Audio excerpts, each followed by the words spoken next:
Hello, everyone, and welcome to Season 8, Episode 5?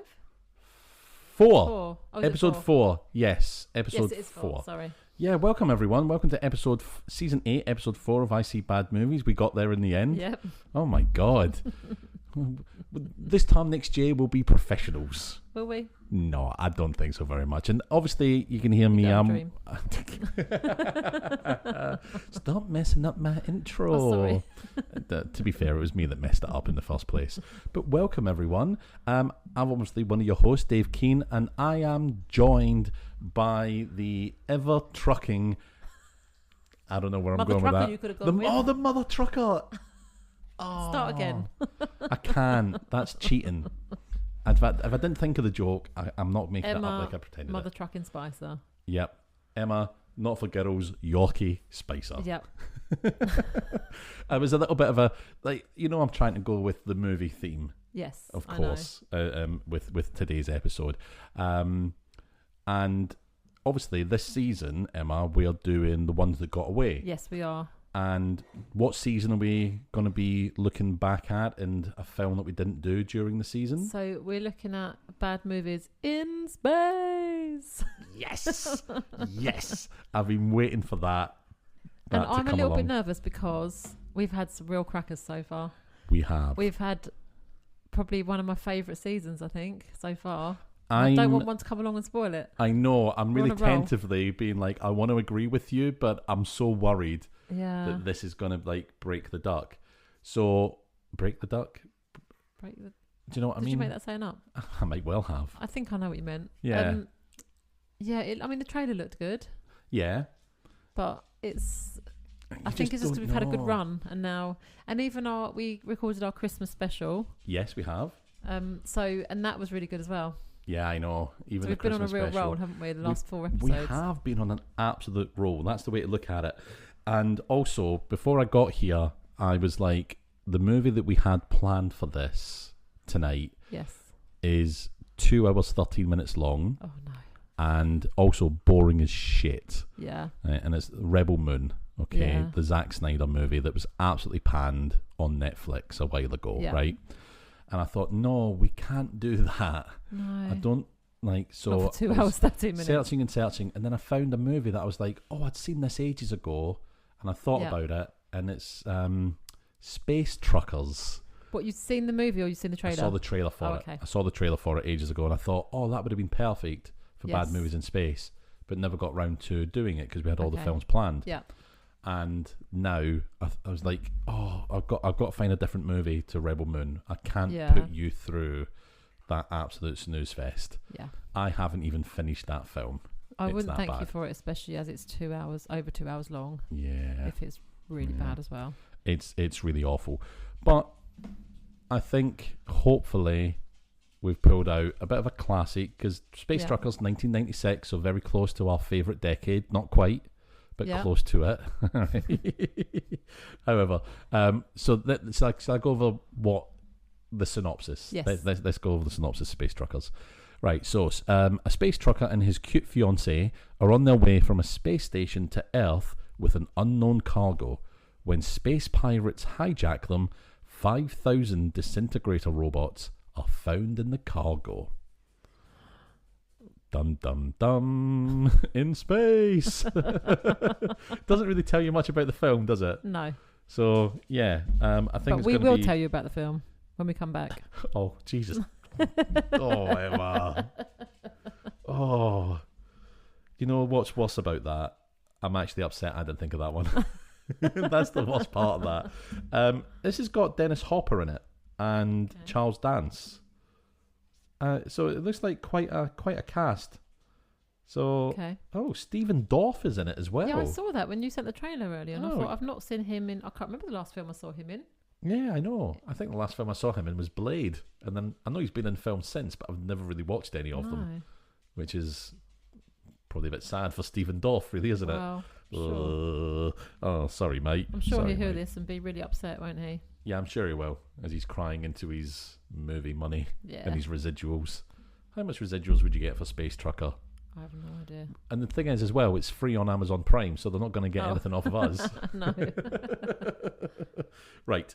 Shall I flip the coin and see what we're looking at? What do you reckon? Good. Oh, we're looking at the bad of Space Truckers tonight. It was good last time. And you got it right last time as well, so... Yeah. Uh-oh.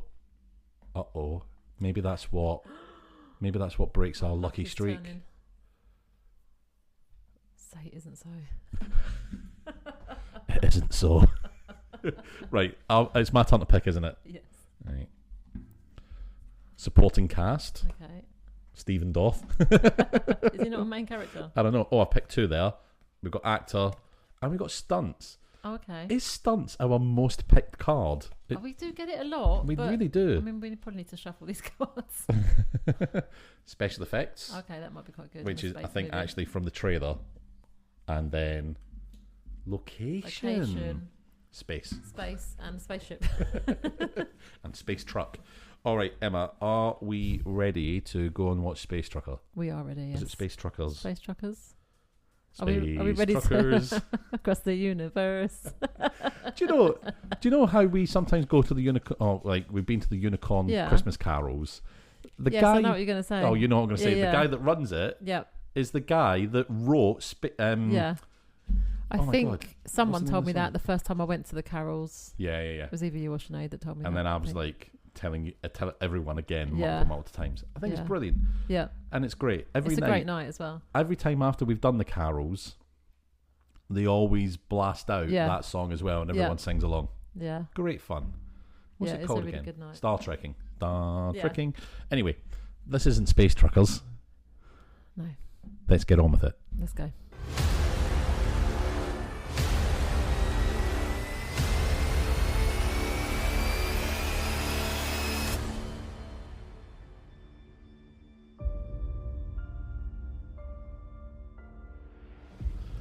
Welcome back.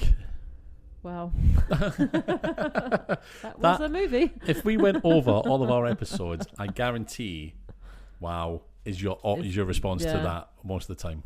Wow, what a film. Wow. No, but normally I'm like, wow, what a film. Yes, this time I'm you like, are. oh. Yeah, it is, isn't it? And we did kind of jinx it because we said beforehand, we want a bit of a roll. I know. Is this going to ruin it? The thing is, I think I'm not entirely sure it's completely ruined. No, because it wasn't awful.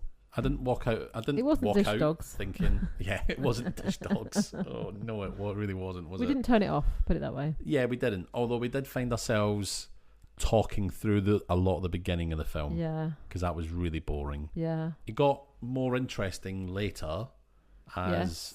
Like stupider things happen. That's always a sign, isn't it? If we talk a lot, that it's not great. Yeah. And at least it pulled our attention back. Yes. So I'll give it that. Yeah. So and that's sometimes difficult because once our attention is gone, then it's sometimes not always coming back. Yeah, so that's it. So good on the film for that.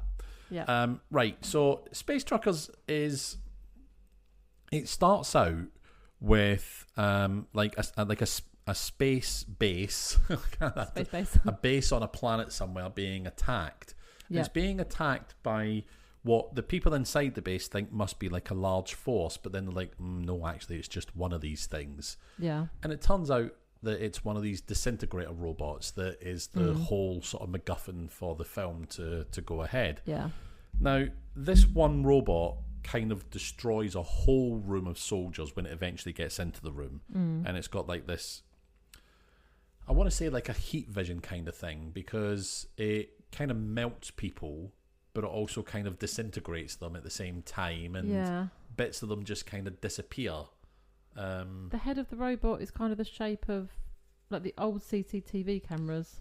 Oh yeah. But then it's got like the bulbs. Are they the bulbs? I don't know, or where the lasers come out of, or is it lasers, or is it, what is it? Yeah, I know.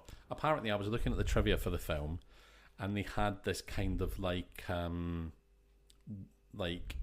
beam come out that kind of warped the air around it and that. Oh, okay. And apparently it looked amazing, but it was too expensive, so they scrapped it. Oh. And what they replaced it with was just literally a sound and the effect of it happening, of whatever it was it did. Like it was an invisible heat ray that did nothing other than kill the people in it. So Space Truckers could have been very different if they just had a little bit more budget. Yeah. You never know, maybe. But also probably not, because someone... I mean, the entire concept is ridiculous. Yeah, it is. Yeah, it absolutely is. The whole concept is ridiculous. But there were parts of it that I actually really liked. Yeah. And some of the concepts in it mirror today's day and age as well. So it wasn't all bad. It felt like some good things. Yeah, it felt like a bit of a commentary, a social commentary as well, believe it or not. Yeah. Space Truckers, you go into it not expecting social commentary, but it's actually full of it. Yeah. It's full of something. So this like disintegrator robot, one of them takes out this whole base.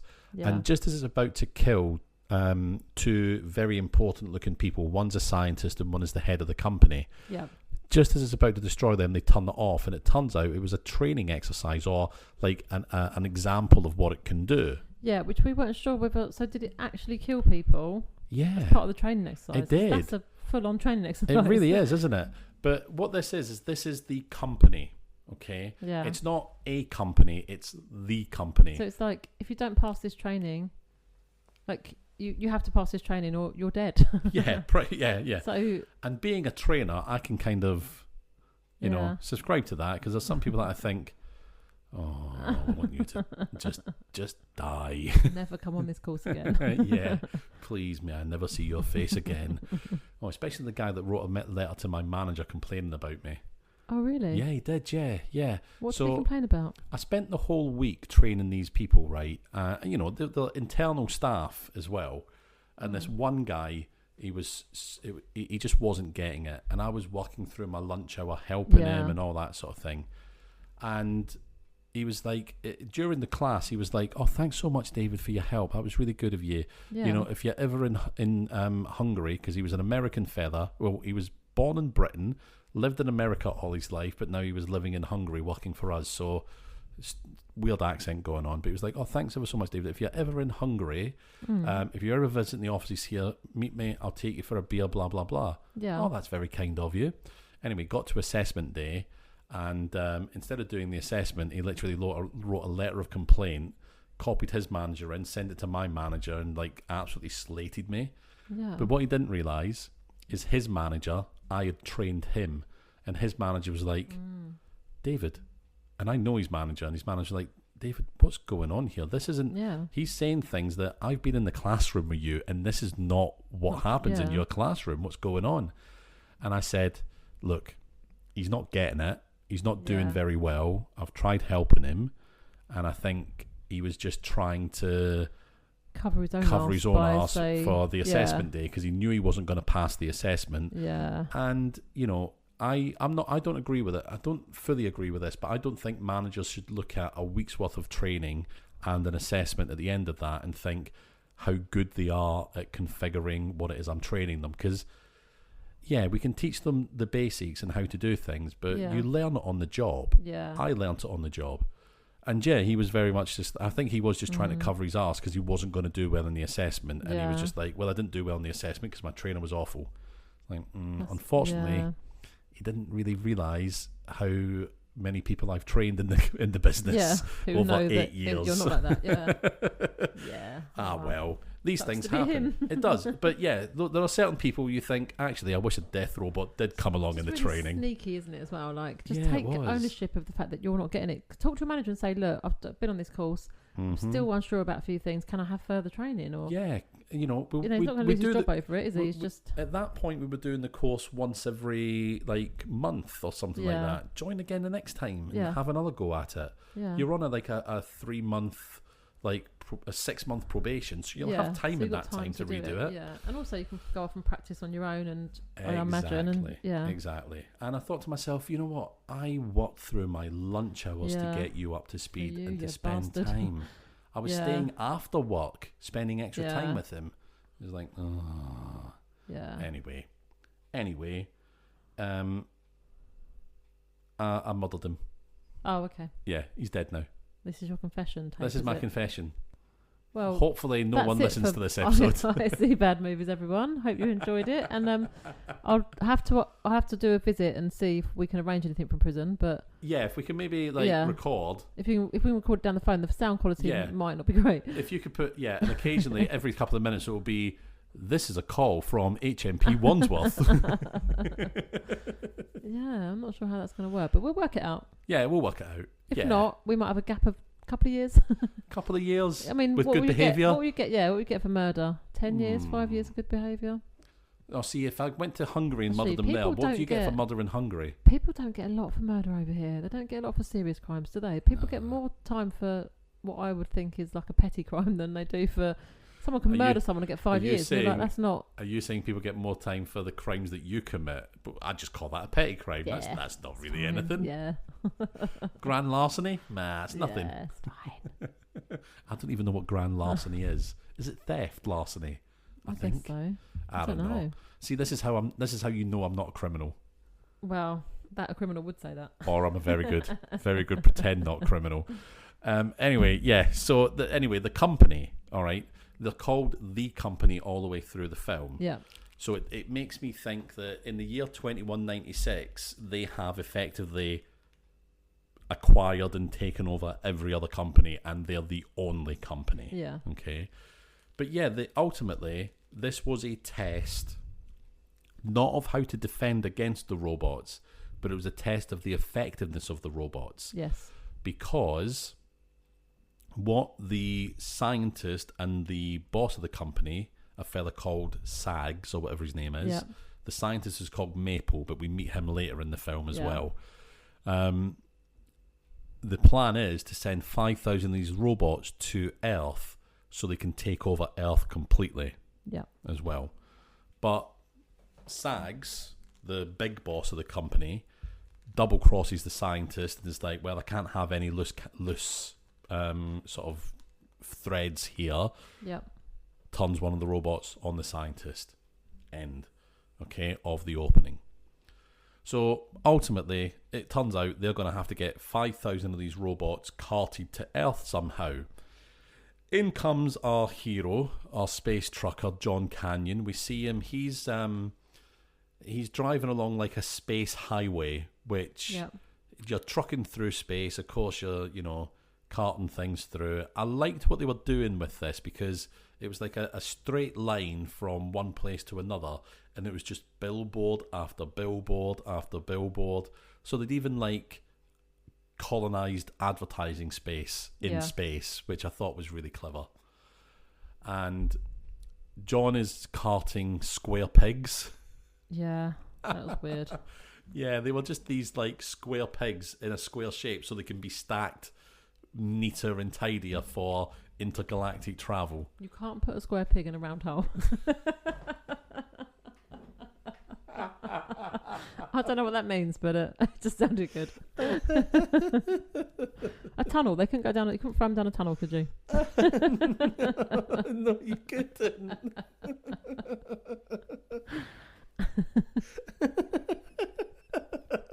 Oh my god.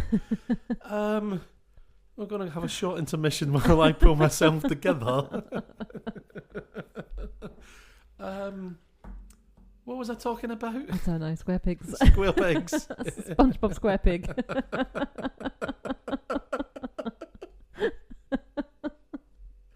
Have you seen that video of the person who's and the square peg goes in the square hole, and the woman is like, yeah, that's it. And she's watching him do it, but it's like she's watching the video of him doing it. Yeah. And then he goes in the rectangle, and she's like, yep, goes in the square hole, because you turn it on its end, and it goes down into the square hole. And he's like, and the triangle, and she's like, yep, it goes in the triangle hole. And he turns it on its side, and it goes in the square hole. She's like, no. And it's like, and the circle goes in, and she's like, yep, it goes in the circle hole, and he just turns it on the end and pushes it into the square hole, and she's near tears with it. Oh, it's a brilliant. It sounds familiar. So funny. I think I might have seen it. You probably have. It went really viral some time ago, but yeah, your square peg in a round hole brought back a lot of memories of that one. Anyway, Jesus Christ. So John, he's a bit of a gruff old guy. It's Dennis Hopper. He's in his 60s. Yeah. You know, it's standard sort of Dennis Hopper fare. This is how he acts. It's exactly the same. He acted exactly the same in the Super Mario movie. And if you don't know much about this old Super Mario movie, you can go back onto the flip side and listen to me and Brody talk about the Super Mario movie on Bad Movies for Kids. There's a little plug for you all. Yeah. So he's trucking these space pigs to its destination. He's a couple of hours late. He's actually a couple of days late for this journey. Yeah. But he eventually gets it to like a spaceport, and the company representatives come on board, and they're like, "Hey, you're 2 days late," and they get into a bit of a fight, and John beats them up in kind of like zero gravity, knocks a fella's tooth out. One of the guys. The gravity thing is questionable in this movie. Oh, it's very questionable. Sometimes there's no gravity, sometimes there is. Yep. Even in space, when they're outside of the spaceship, there is gravity. Yeah, it's so weird. Yeah. And what they do as well, when they go into like a place with no gravity, the camera's just kind of on its side, so it looks like they're walking on the side of the wall, but actually no, they're not. It's it's they're trying to do a lot with not much budget, I think, and but it does look quite inconsistent. Yeah, there's definitely no gravity in the sex scene. No, there isn't. But we'll probably talk about that, won't we? Because that whole scene was. Oh my god, funny. That whole scene was good. We get a little bit of foreshadowing as well at this point, because one of the goons working for the company pulls out a gun to aim it at John. Yeah. And the company's representative is like, "What are you doing? You can't shoot that in here. You'll decompress the place." Blah blah blah. Oh yeah. Now it does give us a little bit of foreshadowing for quite a funny thing that happens later. Yes. So John goes on. He hands over, his what do you call it? His cargo. That's the word I'm looking for. They take his cargo, blah blah blah, and he goes off to like the canteen to get himself a drink. And then in there, that's where we meet Cindy, who we were confused. Is this John's fiancée? We were confused, weren't we? Because we were. John is in his 60s. She's what, 30s or 20s? Late 20s, early 30s at most. Debbie Mazar, I think the actress's name is. You'll recognise her from things because she's got like that Brooklyn accent, but she's got a very distinctive face. Yeah. If you've ever seen the Batman movie with the Riddler and Two-Face with like Jim Carrey, she was with Drew Barrymore. They were Sugar and Spice, I think. Oh, okay. And they were Two-Face. She was one of Two-Face's. It's like, I know so much about her career. But years ago. She was one of Two-Face's henchmen. Okay. And if anyone's watched the recent series of Chaos with Jeff Goldblum, well. She plays Medusa in that as well. But she's such a recognisable actress. Yeah, she is. You'll as soon as you see her, you'll be like, "Oh, I've seen her in this and this and this." And I can only give 2 examples, but you know what I mean. But yeah, loads of things. At least 2 things. At least 2. All of the 2 things. She's been in both things. She has. I'm not even saying her name properly. I think it's Debbie Mazar. Oh, I don't know. Let me double check it, because I'm nothing if not. I'm nothing. Yeah, it is Debbie Mazar. Yes, okay. Debbie Mazar. Empire Records, The Insider, Beethoven's Second. So yeah, she's been in quite a lot indeed. Anyway, we're not here to talk about Debbie Mazar specifically. We're not the Debbie Mazar podcast. We're not the fan club, are we? That would be a very interesting podcast. Quite short, because she's only been in 2 things. Yeah, it wouldn't be many. There'd be 2 episodes. How many episodes could we squeeze out of Chaos? It's 8 episodes. Yeah. Yeah, maybe 1 episode per episode. And then 1 episode for this movie. And then what else has she been in? Oh, Batman Forever. I think, is it Batman Forever? That one. We might be able to do 15 episodes if we really try. Yeah. Just talk about the 80s a bit. Give it a go, yeah. Right. So we meet Cindy. She's a barmaid on this kind of space center station. Yeah. But John also notices that the company is nicking his cargo, and he doesn't really do anything about it. He sees it out of a window. He sees this happening. He's just like, but he's just a bit jaded. He hates the company. He's the only independent trucker on this station. Everybody else works for the company. Everyone he meets is in uniform. But we also meet a young fella called Mike, I think. Mike, yeah. Yes, played by Stephen Dorff. Yeah. Who gets a job with a company while he's on the station, and they give him a pink uniform, and they make a big thing about the pink uniform, and it's like, I mean, everybody's wearing weird colours. It's space, you know. But they do very strange. They make a big thing about this pink uniform that he's wearing. Mm-hmm. He doesn't keep it on for long, though, does he? No, he doesn't. No, because we have the company representative for the station and two of his goons turn up again on to the bar, and they pick on John again, and John starts a fight. Yeah. And this one guy pulls out the gun and shoots his gun anyway, smashes one of like the portholes on the. I know. I don't know. I just don't know the best description of it. I'm just laughing at them shooting out one of the windows, portholes, whatever it is. I know. They shoot that out in space. I mean, if we've learned anything from, I guess if we've learned from Snakes on a Plane, you can do stuff like that. And yes, Snakes on a Plane, it was very effective to get rid of all the snakes. But the people managed to hold. Some of the people managed to hold onto seats and just stay there. Yes, they did. Because that would happen. That does easy. You know, that's why I go to the gym just in case. Yeah. Just in case I'm on a plane and then I'm. And if you see Samuel L. Jackson, panic. Oh my god! If they've got a microwave on there as well, just all the signs are there. If they've got a microwave, I'm keeping my snake far away from it. Don't go to the loo. Oh, what if it's a long haul flight? Yeah, but you know, one comes up through the toilet and grabs that guy's. Well, actually, it grabs the woman's boob first, doesn't it? And then it. Yeah. Jesus Christ. Are we going to talk about space truckers, or shall we? You know, or are we just like had enough avoiding of it? We're avoiding it. I'm actually going quite quick through the film though, so that's the main thing. Okay. Right, so one of the goons shoots out the porthole, and instantly everything starts to get sucked out because it's the vacuum of space, of course. But the company representative, a big fella, he gets sucked up and stuck against it, and his arse is kind of blocking the porthole hole. And he's like, "Oh, phew!" Cause, you know, he's not small enough to go because it's a tiny little porthole. Tiny.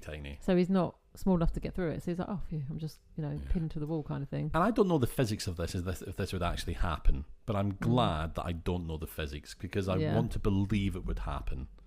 I want to believe that would be what happens as well. Because the force of it would just be so strong. Gets a bit, because that suction starts up again. Yeah. And slowly but surely, by the arse, he is pulled through a tiny little porthole. Yeah. And he is a big guy. He is a big guy, yeah. And I know we're going to talk about special effects, but I really like the effect of him being compressed through the hole. I like that a lot. Yeah. I will talk about it in a bit more detail when we get to our topics anyway, if I remember. Yeah, you will remember. I will remember. Oh, good stuff. You've got it noted down as well. See, why do I bother making notes when you're religiously making notes all the way through the film? I know, but we sometimes have different opinions, so that's why. Yeah, that's true. But I feel like tonight's the night where I better not have any different opinions. You better just agree tonight. It's been one of those days. It's been one of those days. Yeah. So I'm kind of a little bit scared tonight and just going to be very, very nice to the wonderful Emma Spicer. Okay, yes. Now, in all the hubbub of this happening, John, Cindy and Mike run away. They escape into the ladies' toilet and they go into a stall. And there's an old lady in the stall. Yes. And I thought John was literally just going to murder her because he grabs her by the head and bends it back. Yeah. But she's got like a keypad in her head and she's actually not a real person.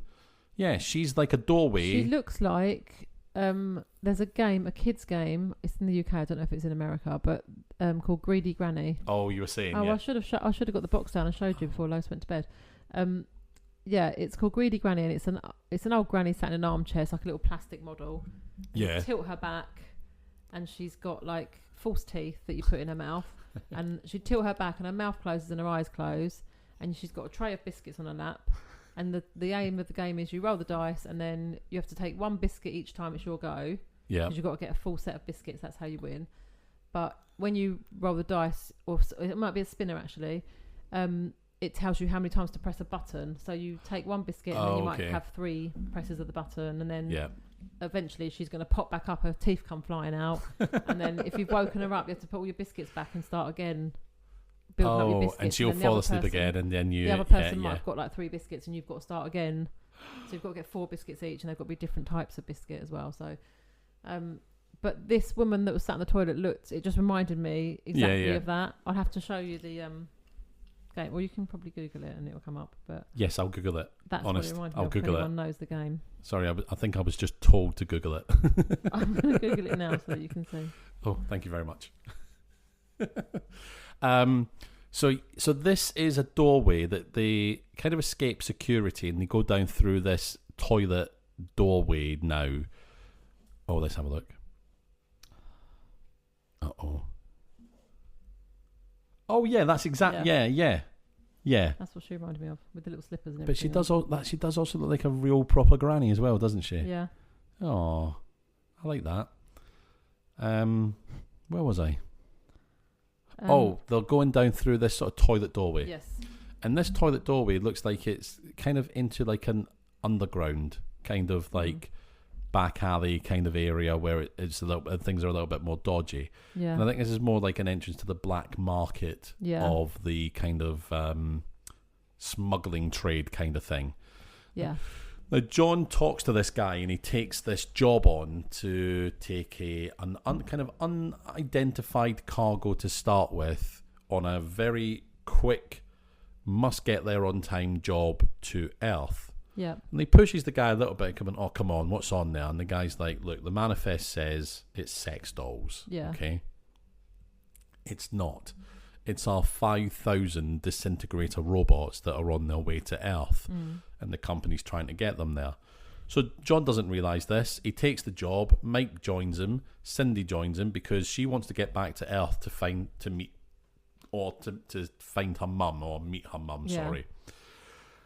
So they get in their truck and they get heading off. Now they're heading off, and not a lot is really happening. They're just kind of bumbling along, but then they come across space, black rock in space. Yeah. So these are kind of meteors in space that are pitch black, and therefore, because it's in space and everything's black around you, they're really, really hard to see. They crash into them. It damages the truck. They can't move. It's kind of damaged, and engines overheating, that kind of thing. Yeah. So John has the idea, well, what I'll do is I'll go out and I'll take the cargo off, and then we'll just get out of here as best we can and just abandon the job. They're getting really hot as well, aren't they? Because something's gone wrong. The engine's overheating, the coolant's down. It's getting really, really hot in the cabin. So John goes out to try and take the cargo off. But while John, and this is what confused us, while John is outside trying to take the cargo off, yes, Cindy and Mike start to get really they start stripping off because it's so hot in there. That's Mike's idea as well, isn't it? But Cindy doesn't say no. No, and all of a sudden she's in her underwear, and so is he. Yeah. And then they do kiss, but then she's like, "Oh no, I shouldn't do this. I've got a fiance." And we were like, "Oh, so she is engaged to the old guy." Yeah. But it turns out that it was because he said to her, "If you get engaged to me, I'll take you to Earth." Yes. And she said, "A promise is a promise." Yeah. So she's going along with marrying this guy who's old enough to be her dad. Yeah. Like there's like a 30-year age gap. Mm-hmm. Dennis Hopper's 60, and I remember looking it up. She's the actress is 26 at this point. Okay. In the film, 26. Yeah, 26. Yeah, it's a big room, isn't it? When there's that big a age gap. Yeah, and also being like, "Yeah, I'll take you to see your mum if you marry me." Yeah. Oh, but to be fair, that is addressed through the film. Yeah. Because John Dennis Hopper is out trying to uncouple this cargo, but as like a security gun comes out from the cargo, I guess just to protect this cargo and all these robots. Yeah. Which the robots themselves don't really need protecting because they can handle themselves, But that starts shooting at John, and John is outside in space. He's not tethered to his ship, and he's jumping all over the place. He just manages to stay where he is. He doesn't wander off into the distance like on Gravity. I know. Like it was Sandra Bullock. He was. Do you know what? He was defying gravity. That song's just everywhere at the moment, isn't it? The trouble is, it's everywhere at the moment, but this episode's probably going to be going out after Christmas. Yeah. And the moment will have passed. Yeah. Just cut that out then. You won't. I won't. No. I won't. It's all comedy gold. Is it? Oh, no, Emma Spicer, it isn't. I'm on thin ice there, aren't I? You are, yeah. Yeah. You're on thin ice anyway, to be fair, but... Oh, Jesus Christ. Oh, Jesus Christ. Oh, my God. Anyway, moving swiftly on before I dig myself into a deeper grave. John is... So, obviously, Mike and Cindy, they're kissing away. They do say, oh, I shouldn't do this, but then they carry on a little bit as well, don't they? So, all we see is a kiss. Yes. But when... Is it Johnny? John Canyon. John. Yeah. When John comes back in, they're like all flustered, like, oh, and we're like, did more happen or did you just kiss? Because it seemed like more happened, but they did have their underwear on still. They did. Whether they'd put it back on or whether it stayed on, I don't know. But nobody knows. I think they probably did do more than kiss, but... Was he out there that long? See anything. Well, actually, yeah, to be fair... We don't know how long he was out there for, do we? Because it was cut in between both scenes, wasn't it? It was. So I don't know, but if it was as long as it was in the film, I'm not sure why Cindy would go back for more afterwards. True. You know. Although Mike's a very handsome young man, and she's engaged to a guy that's old enough to be in terms of the pool that she's got in front of her, that's the best option. The best option, even if it was a bit speedy. You can look. He can learn. Arriba. He can learn. She can teach him. Yeah. She can work on that. You can't work on getting your age down 30 years, can you? No, you can't. That's a good point. So she can give some tips. Let's sort it out. That'll be fine. Yeah. Just to read some articles or something. Yeah. Fine. Change your diet. Yeah. Meditate. Yeah. Think of tantric perhaps. Yeah. Get Sting on the line. Yeah, it'll be fine. Yeah. Now, so John comes in, sees them all kind of flustered, and he's like, "Hey, wait a second, why are you all undressed? I bet this was your idea." And he's like, "But it's hot in here." And he was like, "Yeah, Mike, I bet this was your idea to get her. You leave my fiancée alone." And Mike does call him out at that point, and is like, "What you're doing is wrong. You're forcing her to marry you just for a lift, effectively." And it doesn't go anywhere after that because a great big ship comes out of space and opens up its cargo hold and swallows them up. Now, we see on the outside that it's pirates. We see like a pirate thing painted on the side of the ship. They're just swallowed up. They don't know who swallowed them up. But at first they think, oh, we've been saved because they were stranded, blah, blah, blah. But they also think, we could also be getting boarded here. Yeah. John's got a gun.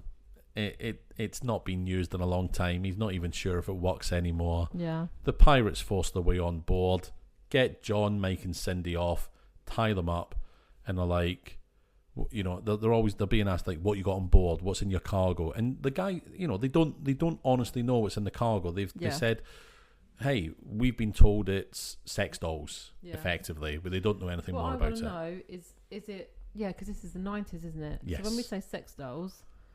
So, if anyone thinks of sex dolls now, I don't know how many people are sort of aware of the sex dolls you can get now. Yeah. Like the sex dolls you can get nowadays in 2024 are like, they try and make them look as realistic as possible. Yes. And some of them even, they can talk now. It's freaky. It's very freaky. And they've even got like the texture of, I only know this because I watched a documentary, by the way. I haven't got a sex doll. I would like to introduce you to the third member of the podcast sitting opposite us. They're the quiet member. Yeah, she's very quiet. It was a female sex doll we got, was it, Emma? It was, yeah. I don't know if they make male ones today. I don't know. Oh, they didn't. I'm not going to Google it. They didn't on this documentary. So this documentary was about this company that made them and how they came to like make these dolls and how popular they were. They're thousands. They're like £10,000-15,000 each. Jesus. But they're very realistic now, and they have like they're made out of material that feels like skin, like obviously it's cold because it's not alive, so it's like cold, dead flesh. Like you it's freaky. You'll have to keep it in the airing cupboard to warm up a bit, wouldn't you? Wouldn't you? But I mean, the whole idea of it just freaks me out. Because these guys that have them, they act like they're their girlfriends. It's something very like, you know, they're obviously very lonely people. But anyway, my point is, this is the 90s, and we know back in the 90s, blow-up dolls, sex dolls would have been blow-up dolls. Yep. And how anyone ever got it up to one of those, I will never know. All I can think about is Only Fools and Horses when they have loads of boxes of them. They go off in the car, don't they? And they start blowing up. Oh, I can't remember. They start like just inflating themselves. So they're trying to they're taking them in their van to take somewhere, and they just start. Did you say filleting themselves or inflating? Inflating themselves. No. But they just start going off in the car, and they have to get rid of them because they're like explosive or something. But yeah, those things are a real thing that did really exist, that people did used to have. It's mad, isn't it? And well, I don't know anyone that had one, but they were inflatable, and how anyone got turned on by the thought of you do have to think. I don't know. Like, if back in the 90s, I mean, just have a wank. Yeah, I know. Surely. What's wrong with your hand? Surely that's better than that. You know, come on. I mean, that's so freaky, isn't it? I mean, it's like it's so weird, isn't it? It's so weird. But can you imagine, right? Imagine being a fella back in the 90s. Yeah. Okay, you've got yourself one of these blow up dolls, right? By the time you finish blowing it up, you're knackered. Yeah. So you're like, got the energy for sex anyway. Not tonight, love. I think I'm just going to have a sleep. Yeah. Right.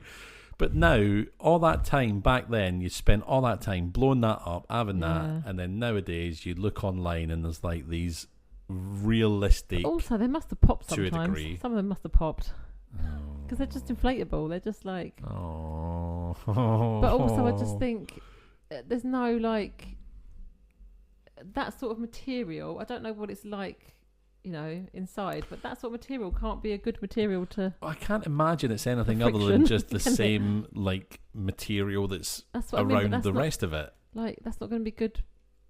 Yeah, that's not. No, it's not going to be a good experience, is it? I don't know why they ever existed, but yeah, when you say sex dolls, this was the 90s, so it would have been those, wouldn't it? Well, but also the film set in 2196. Oh, of course, yeah. Sorry, so it's set in the future. So they would have been like the series Humans. Oh, have you seen that? Yes, I have. People have robots. Oh in their no, I've not seen it, but I'm aware of it. So these robots exist to like help you out in your house, like in your home, so they can take your kids to school, they can do your housework. So while you're busy working parents, they do all the menial tasks that you don't want to do. Right. So people buy these really expensive robots, but they look exactly like a human. Mm-hmm. But they have also have an adult mode which you can switch on. So you can switch on, and then the main family in it, the dad decides one night, I'm going to switch on the adult mode, has sex with it, and then blames it on the teenage son. Oh, what? Because his wife will see, obviously, on the statement that you've switched on. Oh no, she takes it to get fixed, I think, or something, and they say, you've had it on adult mode or whatever, and she's like, what? And then the dad is just like, oh yeah, that must have been our son. And it's like, it wasn't though, was it? But they are just actors playing the robots. Yeah, sure. So they look like real people. So, and obviously their one is very attractive, but still, you still know it's a robot. It's still weird. A robot. It's still a robot. Yeah. So it's a bit. How much are these? CD. What website? Just so I can avoid it. These don't really exist.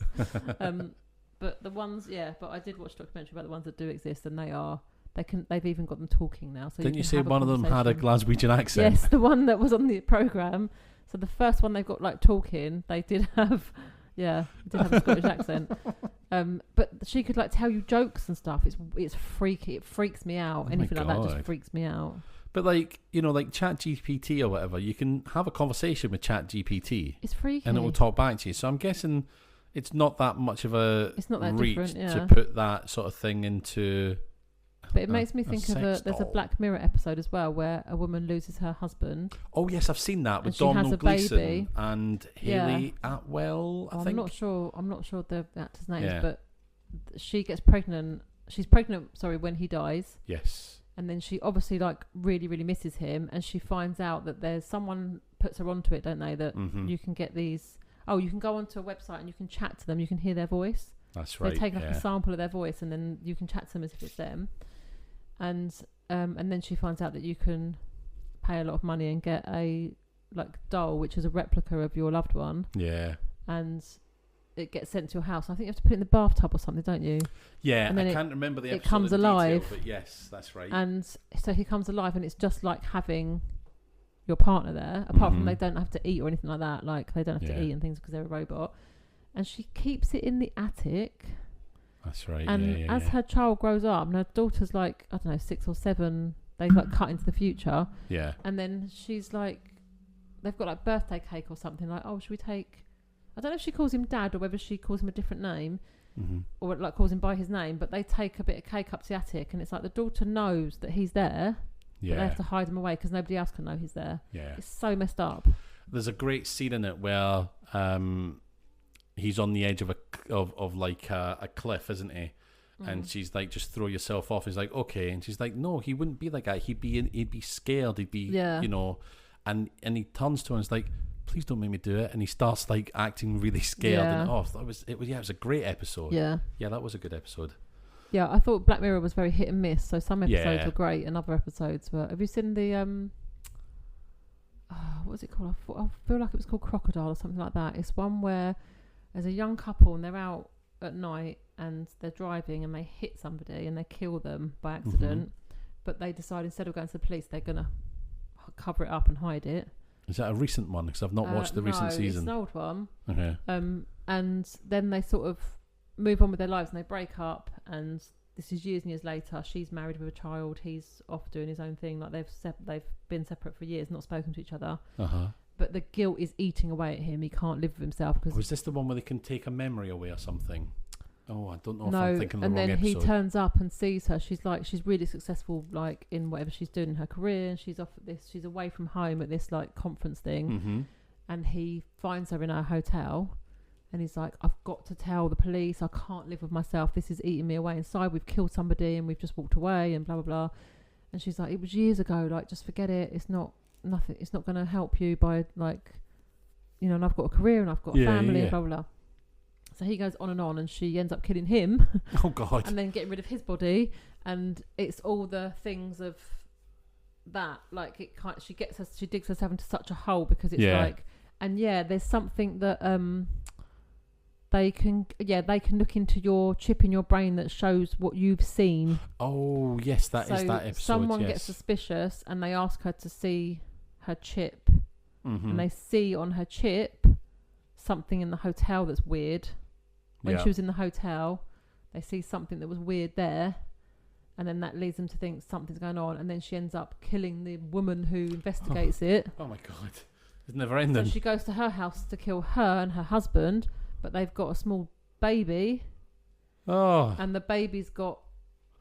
They can check the chip, see from the baby scene. And then the end of it is just her at her son's like school, going to some event at her son's school, and the police turn up and arrest her, and that's the end. But it's a really good episode because it's like, she just spirals. It's just like on and on and she gets herself deeper and deeper into this mess, and it's something that happened years ago that she'd forgotten about, but this other guy just couldn't get over it, and he brought it all back to her door. So that was a really good episode, I thought. God, because it just makes you think, like, you know, like you'd like to think you'd have a conscience in something like that. If something happened, the first thing you do is go, I've got to call the police immediately. This is awful, you would hope. It's an accident, so it's not like, you're still going to be in a lot of trouble, but you're going to be in more trouble if you try and hide if you try and cover it up. If you're like, well, my lord, they cooperated every single step of the way, and they're clearly showing great remorse. You know, you're not going to have the book thrown at you in that instance, are you? Yeah. You know, they've done everything they can to make amends. Blah blah blah. Yeah, you might still end up doing time. I imagine they were probably drinking as well, and they were like, "Oh, we've been drinking or whatever." Oh, it might have been, yeah. Always the way, the demon drink. I know. Do you know who else is digging themselves into a deeper and deeper hole? Me. No, John Canyon, Cindy and Mike, who are now captured by pirates and space truckers. Did you see what I did there? I know. I did. I thought you were going to say I was in a deep hole because I'd got so far away from the movie we're talking about. Well, there was no way back out. I have also decided to be nice to you tonight, so I wasn't going to blame it on you. That's kind of weird to get used to. Yeah, no, sorry. I'm waiting for you to say something horrible. I'll leave it for the flip side. Okay. All right, leave it for the flip side. If you want to hear me be horrible to Emma, come and join us on www.patreon.com/ICBadMovies, and I'm going to give her both fucking barrels. Well, you turned really Scottish then. Because I wanted to sound threatening. Okay. All right. Anyway, so they're captured by these pirates, and the pirates want to know what's on their in their manifest, what's in their cargo, okay? And they're trying to get into the cargo. And they're like, no, look, you want to leave it alone. It's nothing. It's, if it's got all the security, blah, blah, blah. But they were introduced to the pirate captain. And I thought, I recognize that guy. Mm. He looks an awful lot like the scientist from the beginning of the movie. And it is. It's Maple, but he's now known as McCanadu or something like that. It's a really weird name. But effectively... he's also a complete sex pest. Yes, he is. There is something really, really wrong with him because he catches a glimpse of Cindy straight away. She's still in her underwear, by the way, because they never got a chance to get dressed. Yeah. So he saunters up to her and he's like, hello. I'm pretty much mostly robot, but I absolutely... will have sex with you effectively. Doesn't he bribe her with something? He bribes her to have sex with him. It's effectively like, I'll let you and your friends go if you have sex with me. He's like, people just don't look at me in any way attractive. Yeah, because he kind of got blown up, didn't he? Yeah, it disintegrated by the robots. Yeah. A lot of him was disintegrated. So he was literally the top of his body. Yeah, torso and head, and he's only got like half his torso, one arm, and then both his legs are. Yeah, both his legs are robotic, yeah. And then one of his eyes is missing as well. Yes, and that's right. And he's got a plate over his top of his head. Oh, yeah. It's almost like he's cut down the middle for most of his body, but then there's... And then the legs are... And then the legs are all gone. The legs, man, they're gone. Yeah. Are you all right? He is not all right. I'll get a mop. Yeah. So... she goes up to his quarters with him, and in the meantime, the pirates are trying to get into the cargo on the ship. We do get up to the captain's quarters, and he's trying to... He's quite straightforward with Cindy. He's like, look, I know you think I look like a mess. It's fine. I get that. Yeah. But basically, just do your best to lie back, and he says to her, lie back and think of Brixton. Yeah. Lie back and think of Brooklyn. All right, okay. But I think we're going to talk about this scene in a bit more detail later with everything that happens. But Cindy effectively grabs some piping and all that in him as he's trying the deed and pulls it off and thinks, oh, great, I've completely destroyed him because I've pulled out all this piping. He's a mess on the floor. She steals his clothes and goes downstairs. Yeah. But in the meantime, while that's happening, the pirates are trying to get into the cargo. My God, where's my language tonight? I don't know. It's dreadful. Did you leave it at home? Yeah, I think I did. I must have left it at home. So they're trying to get into the cargo, okay? Yeah. Now, one of the defense lasers comes up and kills one of the pirates, and they kind of destroy the defense laser, and this guy dies and blah, blah, blah. But they kind of go off and do their own thing now because the pirates are leaving it alone. And Cindy comes down the lift or whatever from the captain's quarters, and all dressed up as the captain, and does the old captain's walk. Like, they not notice that she's quite a lot smaller than him. No, they clearly don't notice it, but it's blindingly obvious. Yeah. And she's trying to get them released by ordering people around as if she were the captain. Yeah. But the captain comes downstairs and she's like, oh, God, you pulled yourself together quick. And then they're like, right, he's going to kill John and Mike. Yeah. And then he says, I'm going to share you around all 200 plus crew, whatever. Yeah. But first you're going to watch me kill your pals. But then it's like they get into this like scrape where like he's absolutely just going to kill them. There's no way to stop them, but John just goes, why don't you try and figure out what's in the cargo first? Yeah. So he doesn't kill them and tries to figure out what's in the cargo. Yeah. Anyway, not quite sure how all that happens. Someone's going to kill you, doesn't it? Yeah, of course it does. Why don't you just go and make a soup? Oh, okay, I'll go and make a soup. What kind of soup? I'm quite hungry, actually. Yeah, not people soup. Pea soup? Pea and ham soup? If only that Square worked. pigs? Pea and ham? No. Square ham. You get square ham in packs. Yeah, that must be where it's from. So, for some reason, these pirates have been trying the hardest to get into the side of this cargo to find out what's in there. Yeah. But then all of a sudden, they somehow manage to put a hole in the side and get in. Yeah. So they blow a hole in the side of this cargo, and as they do, we see some energy go from the cargo into one of the robots that is in the cargo. Yeah. The captain goes in with two fellas go in and they have a look and they're like, oh my god, what's all this? And they call the captain in and the captain's like, these are my babies. So these are the robots that he made for the company, etc. Yeah. And he's like, he's got the remote control to control them, and he's like, hey, these are my babies, we're going to use these and we're going to take over Earth and destroy the company, blah blah blah. But there's one missing, and he shits himself. And then the robot appears behind them, and we hear from outside the cargo hold, it's like a destruction.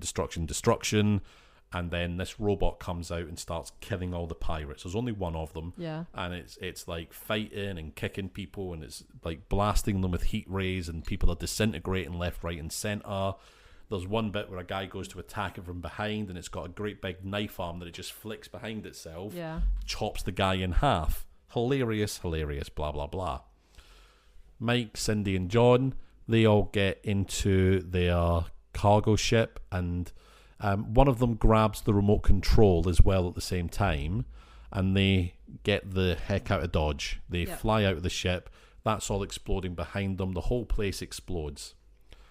John goes back into the cargo hold and is like, wants to check out what's going on. There's some noise. There's a brilliant line in the film said by Cindy, and he goes back to check out what the noise is, and he sees inside the cargo hold that is decompressed and open to space.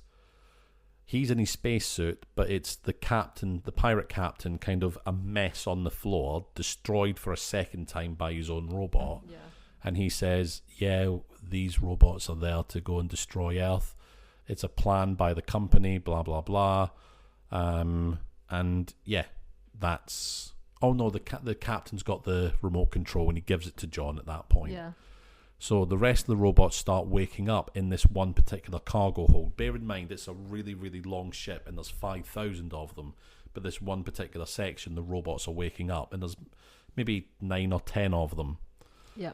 And they start moving around, and John's got the remote control and stops them, and he's like, oh great, that's great. But then more of the robots start moving, he's trying to stop them and that sort of thing. But John goes back to the main part of the ship where they're flying it, and is like, look, we need to kind of ditch this cargo and destroy it. What they're going to do is they're going to fly it into the atmosphere of Earth and burn up the ship and destroy them that way. But the robots start attacking. They somehow defeat some of them. They get them sucked out into space, don't they? Oh, the robots smash through the window into the cabin. So it's lucky they're all wearing their space outfits at the time. Yeah, well, I don't think that really makes any difference according to this film. Well, I know. There's no rules when it comes to space and gravity. They're not sucked out. They're not, they're not in any danger really from the outside of space. Maybe space has changed in, the year, what is it, 2000? 2196, yeah. 2196. That's what, just under 200 years away. Everything we know about space has changed by then. New things are happening in physics every day. Yeah. Yeah, quite right. Maybe we've adapted to deal with the vacuum of space. Apparently so. So the robots are attacking, and they're kind of smashing all the places up.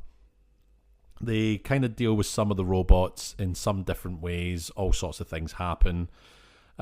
Cindy and Mike get into a escape pod. Yeah. And they fly down to Earth, and John says, "You guys go.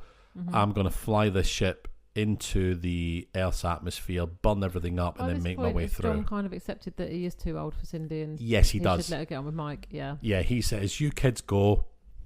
I'm releasing you from any agreement with me." Yeah, the fact he's calling them kids. Yeah, I know. Yeah, and it literally, dirty old perv. Yeah. Oh God. Oh. Yeah, it's not good, is it? Written by Dennis Hopper's friend. I think the sex scene with him and Cindy was removed from the script. I think it might have been written by Neil Breen. Oh, speaking of Neil Breen, yes, I told you I've got all of his movies now. These might have to be specials, mightn't they? I know. Every single movie of his I now own. Wow. I'm a very happy man. Do you feel like your life's complete? Yeah. Yeah? It's over. It's done. Thank God the UK's got assisted dying bill now. That's it. It's over for me. Yeah. I'm going to watch these. The assisted dying will be me watching the 5-hour documentary. Yeah, that will be. And by the end of it, I'm like, I can't take any more. It's been a good life. I can't eat any more tuna. Why are the laptops never working? I've watched this entire movie on a laptop that doesn't work. It's not even switched on. And somehow it's still the corporations and banks and lawyers' fault. Yeah, I mean, if anyone doesn't know who Neil Breen is, you're not going to get any of that. No, you're not. But just continue listening to us, because there'll be specials on his movies, definitely. Yeah, Neil Breen. If you don't know, if you're into bad movies, you'll probably know Neil Breen. Yeah. But if you're just into listening to our comedy, look him up. Then look him up. He's top notch. And his movies are definitely worth a watch. Oh, they are so bad. They're amazing. Before we even did this podcast. Yep. I've seen all of his movies a good couple of times. I've even introduced my kids to his movies. Yeah. Oh, just sublime. Yeah. Sublimely ridiculous. Yeah. So John, Mike and Cindy crash land on Earth in the escape pod. Yeah. John burns the whole ship up through kind of going through the atmosphere for Earth, destroys all the robots, destroys the cargo, all of that's gone, but the ship still remains, the cargo ship, the kind of trucking ship still remains, and he's flying down to Earth, and Mike and Cindy are watching the ship, and they're like, "Come on, John, you can make it, and then the ship just explodes in the air, and they're like, "Oh shit, no, he hasn't made it." Yeah. And then the next thing you know, you hear him being like, "Hey, here I am," and he's parachuting down to Earth. How many spaceships have got parachutes? I don't know. You know, I mean, does that happen a lot? That you need to, in the future, maybe they do. Maybe they do. Just eject into a parachute out in outer space. Yeah. Yeah. So anyway, the rules of space don't apply to this movie. So. No, they don't. You're quite right.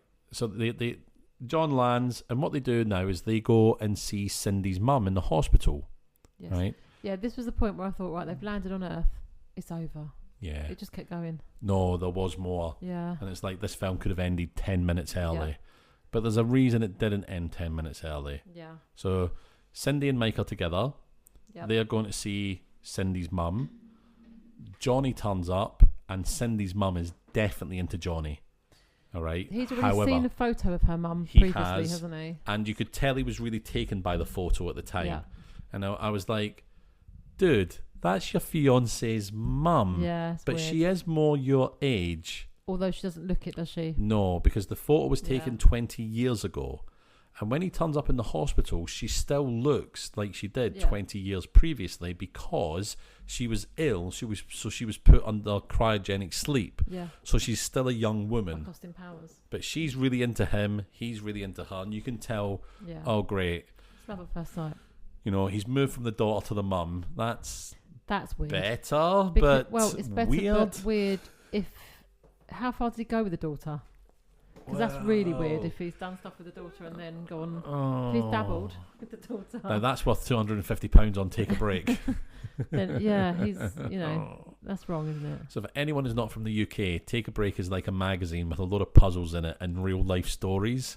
And it pays £250 for its biggest story, and it's always things like my boyfriend left me for my mum kind of thing, or the odd thing like I married a ghost.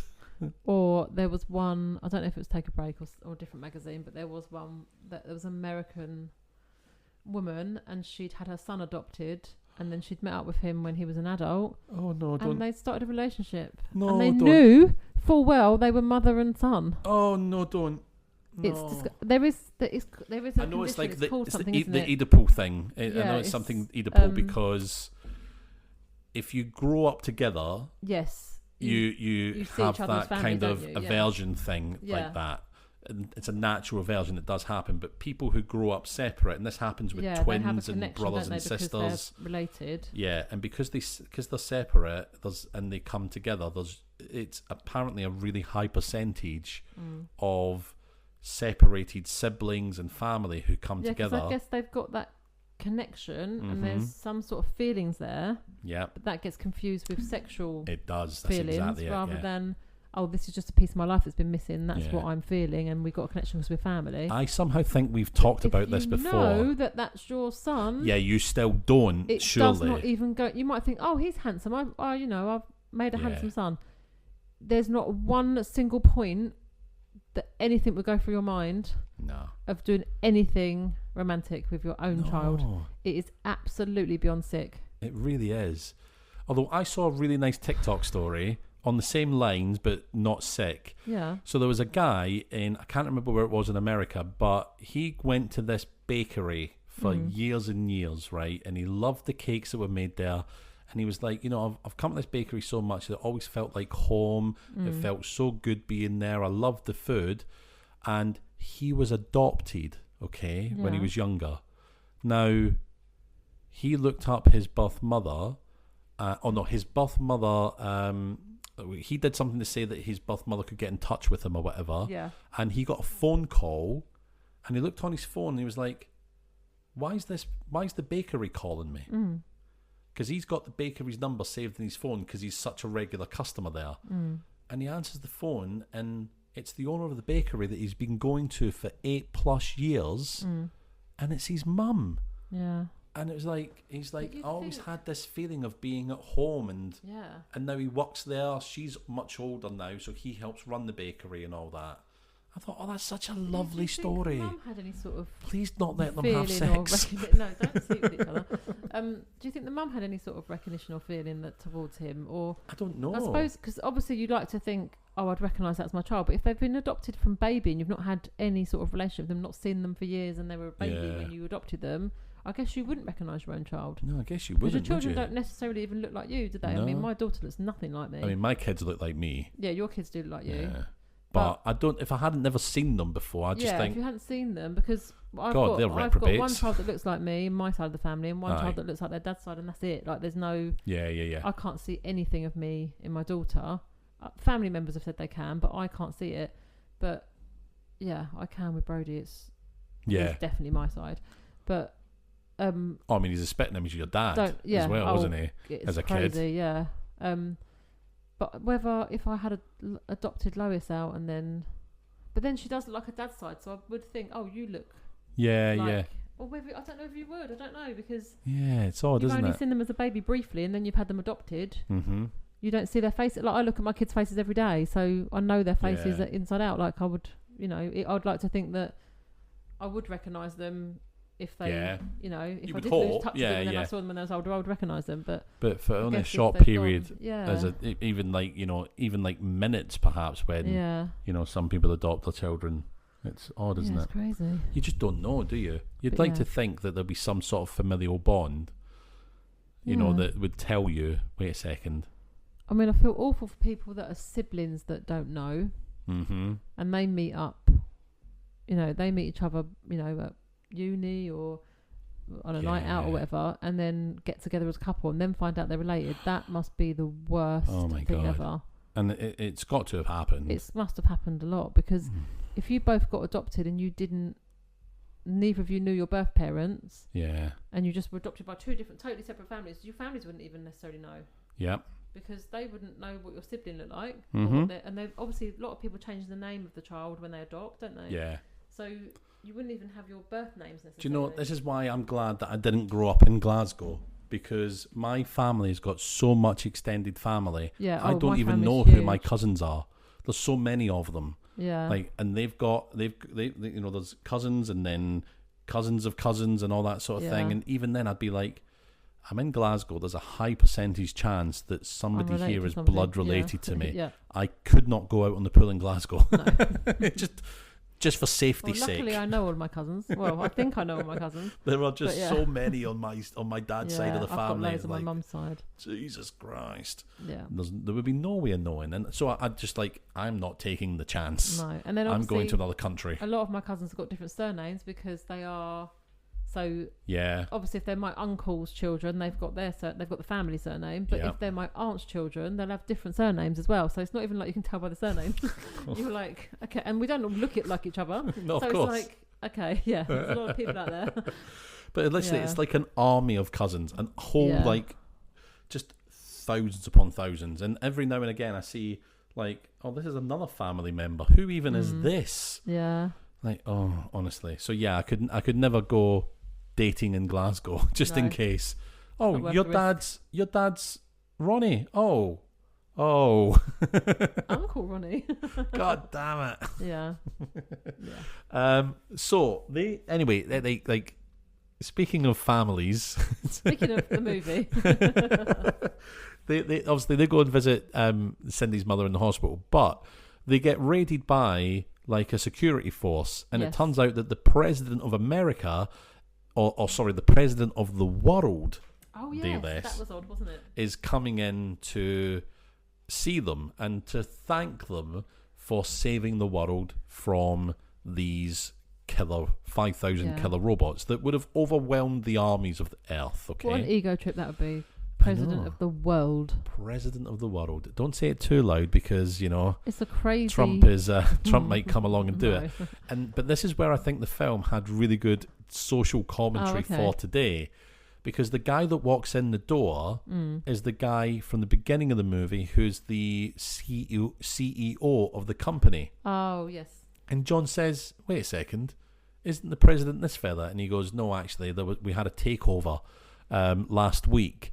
And now the company is also now basically in charge of the government of the world as well. So it's a complete hostile takeover.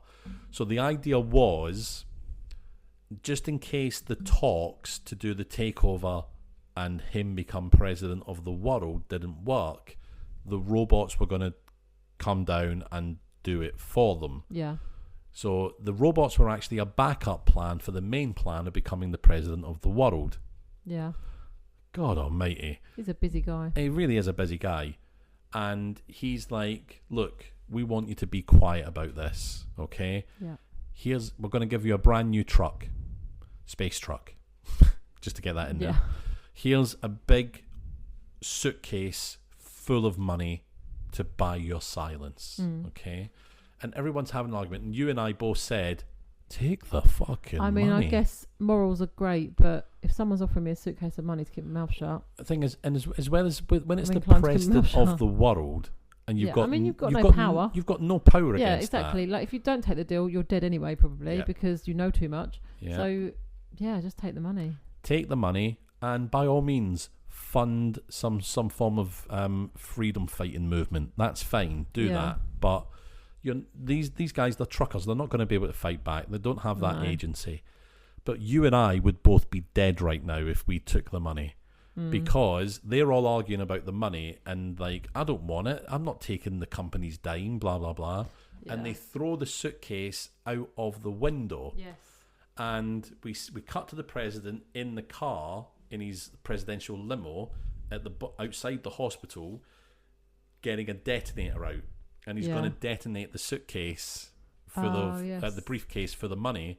The briefcase lands out of the window on the presidential limo just as he presses the detonate button and blows himself up. Yeah, so we would have been rich beyond our wildest dreams for about 30 seconds. Yeah. And then dead. Yeah. But what a 30 seconds and what a way to go. I would have died a millionaire. And now that's something to aspire to. Yeah. I mean, you never got to enjoy that money, but, you know. Hey, listen, you've still died a millionaire. You enjoyed that 30 seconds of dreaming about what you're going to spend it on. Yeah, exactly. You know, a studio, great mics, an editor. Yeah, that'd be nice. Social media. a social media expert. That'd be amazing to create videos for us and get our name out there. I know. If you're listening to this and you're really good at social media, get in and touch. you want to do it for us for free, we can't pay you, but it's work experience. Oh, I wonder if there's a student that would want some work experience. Oh, that's amazing. Yeah. Maybe one of my kids would do it for me. Yeah. For free, obviously. Yeah, for free. We're not made of money. Yeah, no, I know. God almighty. Just, God, I had palpitations if there. You can't use your children for a bit of child labour. What's the point? What can you them? do? Yeah. What's the point of having children? Yeah, there's no point, was there? I mean, mine have already told me they're not going to look after me when I'm old, so you might as well get as much out of them while you're young. Might as well use them now, yeah. Ish. Oh, no, I'm holding that for the flip side. Sorry. Yes. So they decide, we're going to get out of there. So all four of them hot-tail it. They get in the new space truck. And to be honest, if I was the president, I'd have had the space truck booby-trapped to blow as well, just in case. But it's not. All four of them get on the space truck, fly off into space, and ta-da, that's the end of Space Truckers. Yeah. And if we hadn't talked about anything else and so much else, that'd have probably taken us about 30 minutes to talk about Space Truckers, but it's now been an hour and 8 minutes, Emma. Yeah. But that's Space Truckers. God bless Space Truckers. Can I just say there was an amazing song over the credits? There was. Really catchy. Yeah, there was good music in this. Sorry, we're talking about the bad stuff, aren't we? Yeah, we are talking about the bad stuff. No, I'll take it back. Please ignore that. Oh, I'll tell you what was bad, though. Go on. The logo. Oh my goodness. As a graphic designer, so this isn't my... I don't know if this will shock people, but this is my main job. Go on. But as a designer, that logo was absolutely shocking. There was so much going on. Far too much going on. Yeah, it was really bad. It offended my eyes. It was not good. You were really seriously offended. I hate when I see a logo like that. I'm just like, ooh. It makes me cringe and go really funny. I'm like, no. What are you doing? But I guess it was the 90s, but still, no excuse. Yeah, I mean, it looked kind of like a badge, didn't it? Yeah, it was awful. Like it was a badge someone would wear to say they were a space trucker. Yeah, it was just... But you had different types of font. Different colours. Really jarring colours. Yeah, it was just... Yeah. Oh, yeah. It was too much. I mean, I'm not a designer. And even I was like, that is terrible. That is bad. So, yeah, I can't imagine what it looks like to a professional. We must ask one day. We must find one and see what they think. No, it's not the flip side. Stop it. Oh, yeah, you've got to be nice. I've got to be nice. Just for a little bit longer. For just a wee bit longer. So if we look at our actual categories... Yes. I didn't have anything for supporting cast, did you? Not until... I mean, I would say, like... Nothing was really bad about the supporting cast. But when you think about, like, you know, the... pirates and all that kind of thing, there was nothing like in there that was like, this is terrible, because they were just playing morons. It wasn't so much the pirates themselves, it was just all of their scenes were just kind of a mess. Yeah, because they were like, they must have just said, just fuck around, and they did. Yeah. And that's all well and good, but it's also really distracting if everybody's just fucking around. Yeah. So yeah, I wouldn't say anything was really bad.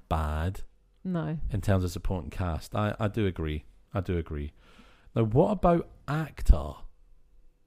I don't have a bad actor either. Oh, I do. Oh, okay. Dennis Hopper. Oh, yeah. I mean, I know Dennis Hopper is like a classic actor, and everybody loved him in Speed as the bad guy in that. Yeah. But he's ultimately really shit. Mm. He's not a great actor. He's just a well-known actor that seems to be in a lot of films.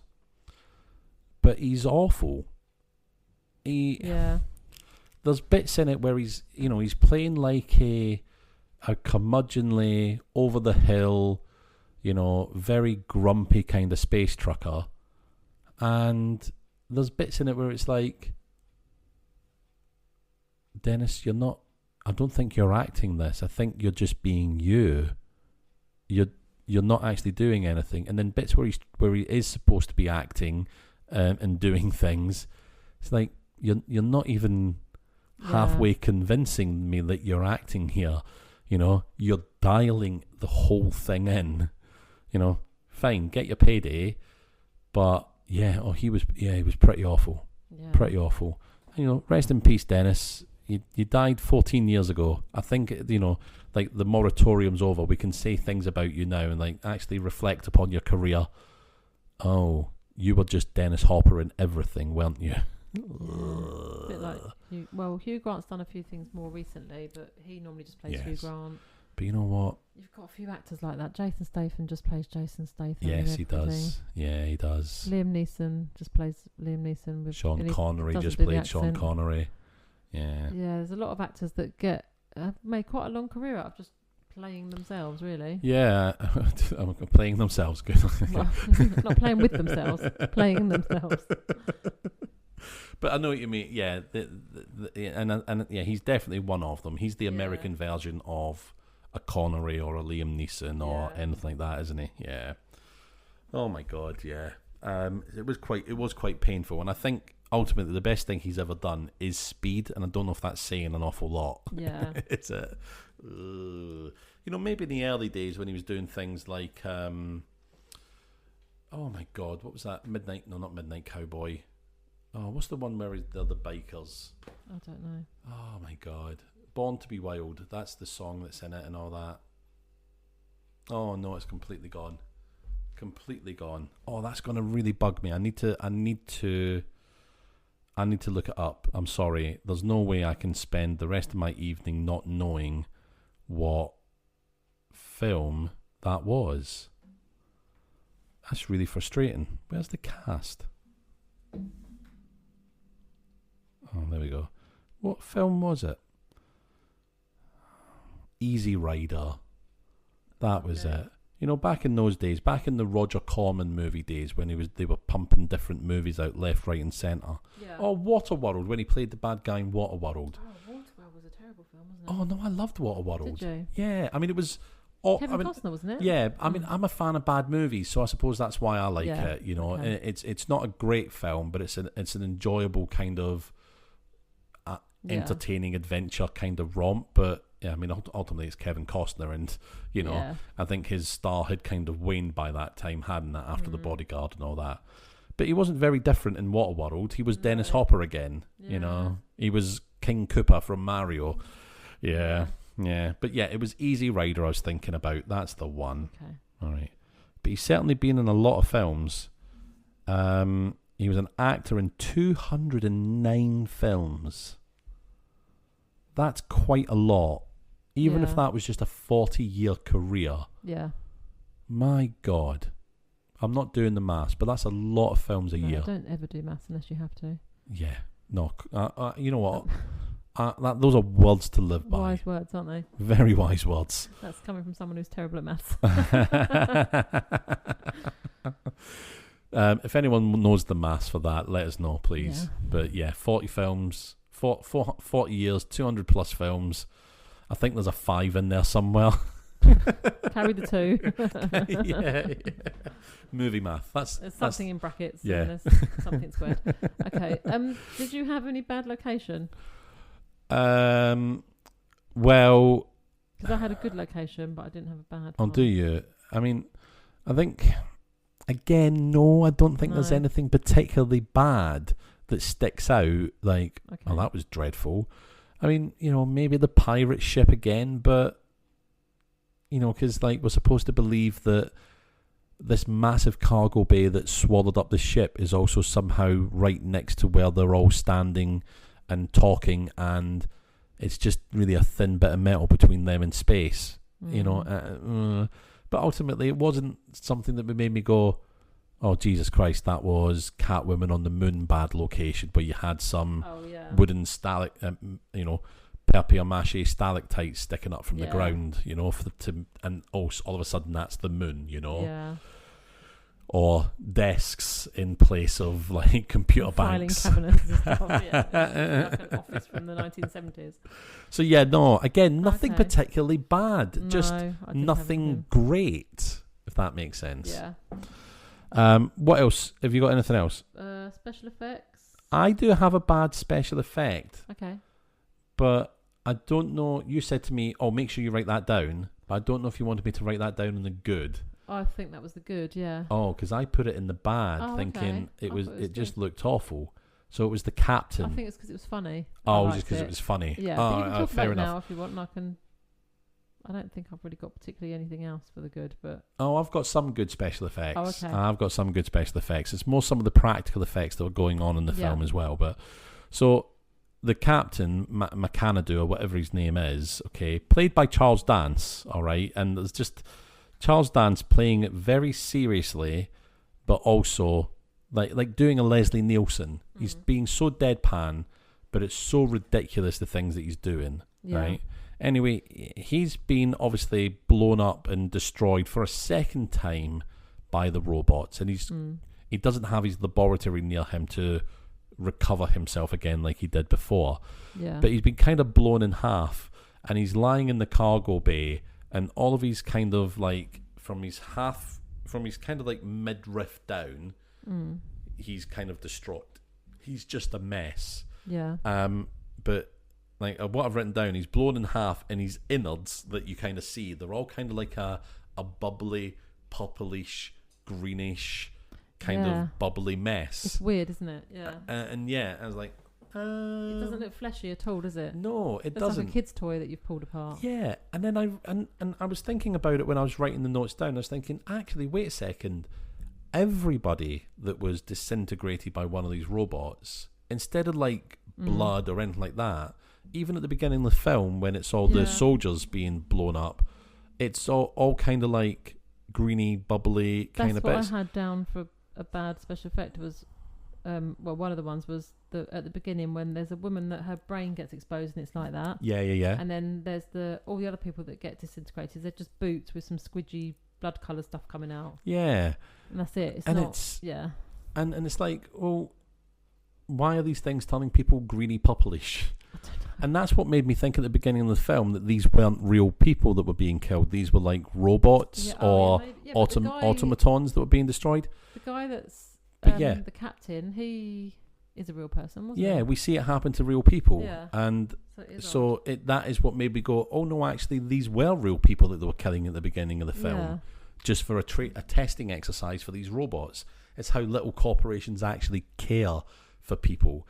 And I think, actually, that's... Even in the 90s, that was, I think, quite spot-on social commentary. Yeah. Corporations don't care.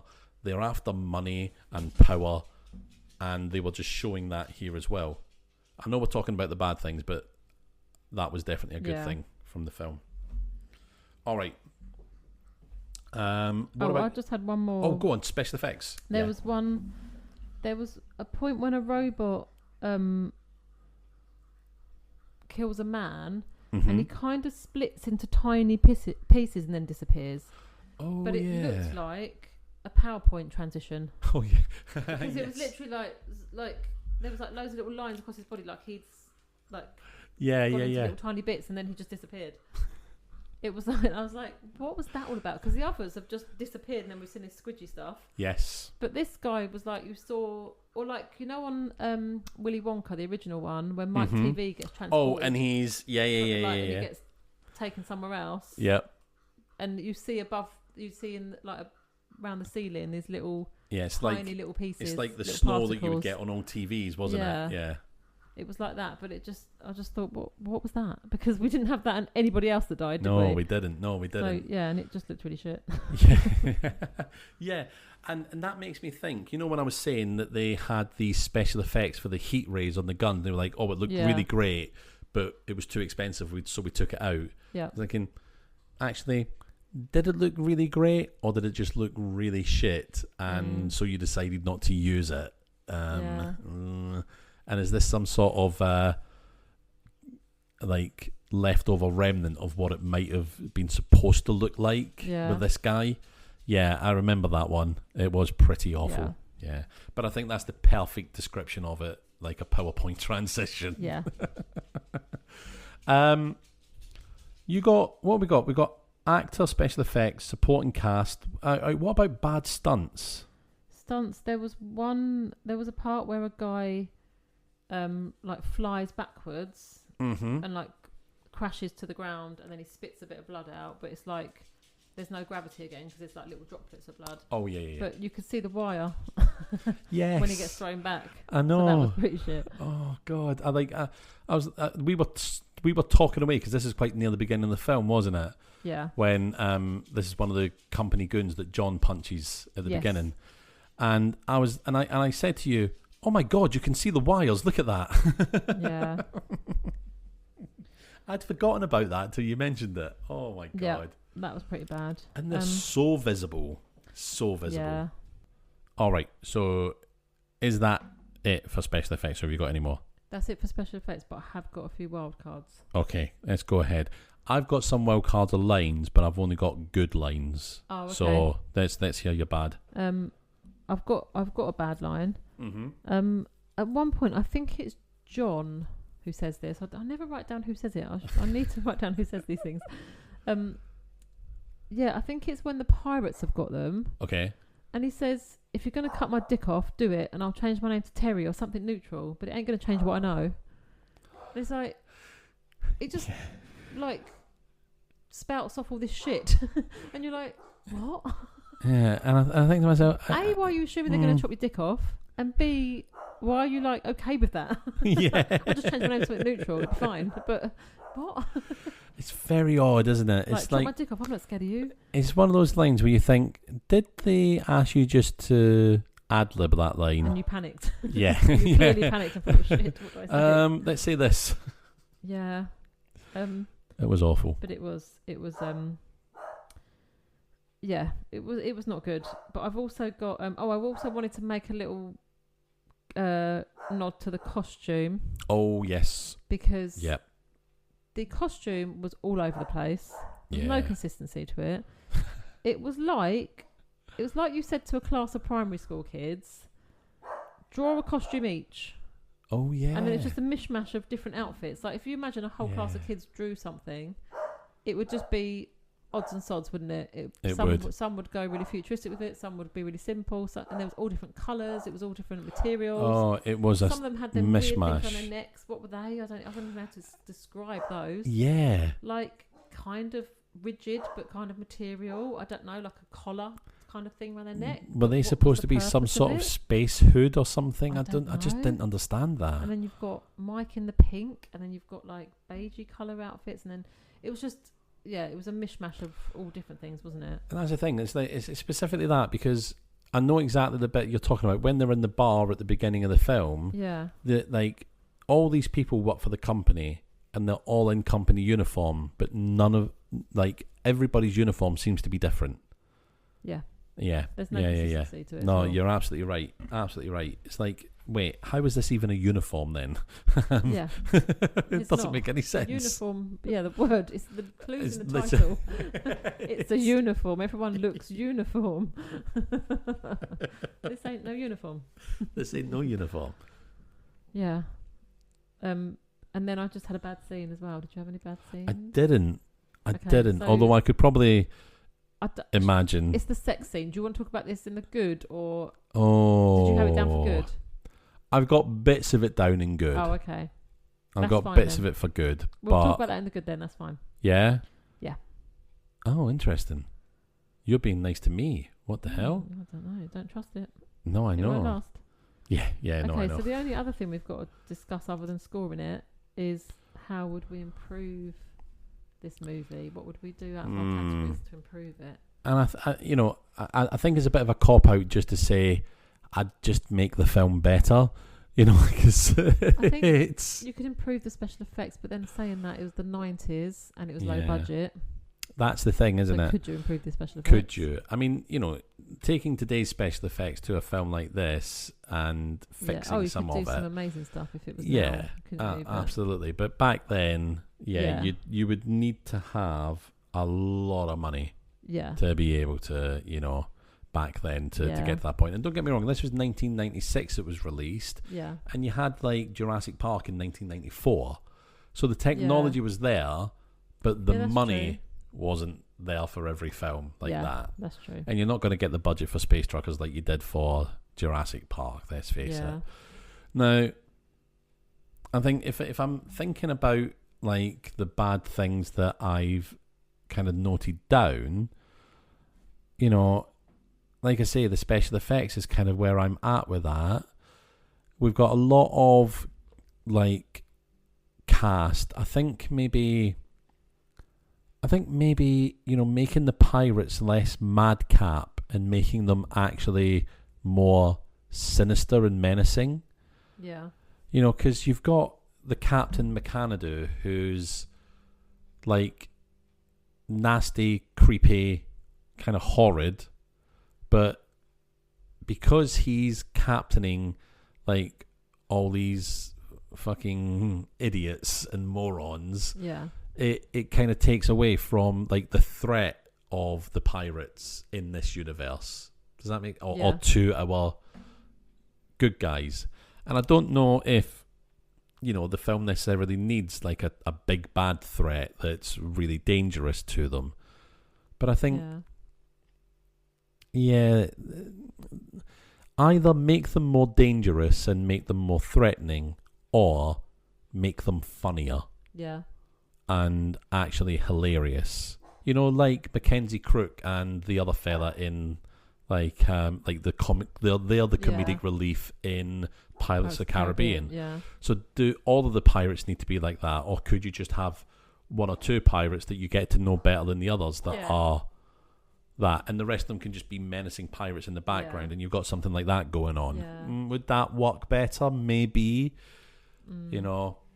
I think that the film just tries to be too like lazy and comical for all of it, and not everything has to be like that to make a film funny.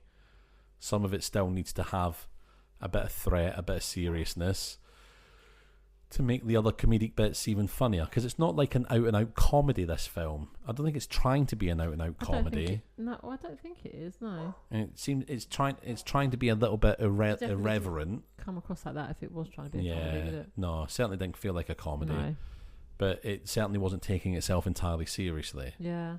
So, maybe make a little bit more urgency, a little bit more threat, but balance it with laughs. Yeah, maybe. But I'm having difficulty finding a way to make something bad in it better. Yeah. And not just... I'll just keep coming back to special effects. You could improve the captain's robotic body. That looked awful. The robotic shoulder was massive compared to the other side of his body. It was. And you could also see when he took his coat off, you could see the black leotard that he was wearing underneath with his actual arm and shoulder in it as well. So it was really low budget. Certainly, like things that I enjoyed about it, like the advertising at the beginning of the film. There's lots of like funny kind of advertising slogans, and even the things like the square pigs, like more of that. Yeah, because that was funny. Yeah, that sort of thing was funny. That sort of thing was a good laugh. Yeah. But yeah. Okay, so what are you scoring this movie out of 5? It's an interesting one. I think I'm going to give it 2 out of 5. Okay. 2 out of 5 because there were definitely some bits where we laughed at. I don't know if necessarily it was because it was funny or because it was like not good funny, but funny. It was like, oh, that was what was going on here. Like some of the acting was terrible. I thought there was some really good bits in it with that obviously we'll cover in the I say really good bits in it, but maybe good, maybe not. But there were some interesting bits that could have developed better in the film, and I could have enjoyed it more, but I'm certainly in no rush to watch it again to go, or maybe I didn't get it quite right because we were talking through some of it. I don't think we missed anything when we were talking. We didn't need to really know anything other than John gets to the space station, John gets in an argument, he doesn't like the corporation or the company, and that's Cindy, that's Mike, they're off on an adventure together now. You don't need any more than that. But it was a good 25-30 minutes of the film of, it could have been 10 minutes. And we could have got on with it a lot faster. And had more time for other better things. So 2 out of 5 for me. Okay. What about you? I think I'd agree with you, actually. I think there was a couple of little bits of humour in there, and it did keep us watching. I know we chatted a bit in the beginning, but then we did watch it. And it was, it wasn't one of those movies that you're like, oh, I just can't. This is unbearable to get through. Yep. Or we have had a couple that we've actually not for the podcast, but previously that we've turned off because they've been so awful. Mm-hmm. So I think I've got to give it a couple of stars just for the fact that it was mildly entertaining, and the song at the end was great. And the song in the opening opening credits was good as well. Was it? Yeah. Yeah, no, it had one at the beginning and one at the end. Yeah. I think they were two different songs. It wasn't the same song. So there was a couple of redeeming qualities, but I think two's fair. Yeah, I think so. Yeah. Right, well, Emma, we're going to go and record the flip side now. Yeah. So, thank you very much for listening in to Season 8, Episode 4, Space Truckers. Yep. If you want to hear the good bits of it, because there are some good bits and we're going to have a bit to talk about. If you want to come over and hear that, if you're not already on the Patreon, it's a new year, new you, new Patreon subscription, perhaps. Exactly, yeah. Start the year off on a high with a subscription to the I See Bad Movies Patreon, where, you can catch the flip side and the 43 other episodes of the flip side and other bonus episodes as well that we've done in the past. Yeah, we've got some one-off specials, haven't we? We've got J-Lo. We'll have a couple of Christmas episodes now. We've got J-Lo. Oh, was that a one-off special? It was a one-off special. We did. One-off special. We've got 2 Christmas specials out there. And we've got the kids episodes as well as all of the flip side of course. Obviously. So, Yeah, so come along. Hopefully we'll see you there. If we don't, why not? Yeah. No. Of course. If we don't see you there, do you mind us being this mean to you? No. They don't mind. They don't care. They've come to expect it. Yes. But thank you very much, everybody. Hopefully we'll see you at www.patreon.com/ICBadMovies.com. No, we don't need to put the .com at the end of that bit. Anyway, bye from me. Bye.